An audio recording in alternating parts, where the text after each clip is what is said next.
Everything seemed calm, quiet, ordinary. No one could have imagined what was about to happen.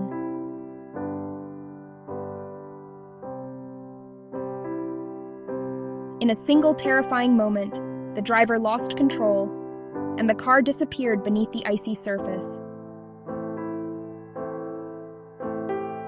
In the back seat was a small dog, frightened, trapped, alone. Without thinking twice, a passerby rushed forward and dove into the freezing water.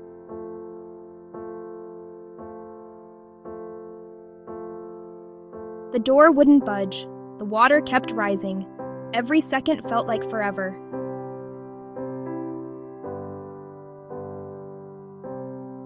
With one final burst of strength, the window shattered. The rescuer reached inside and pulled the trembling dog free.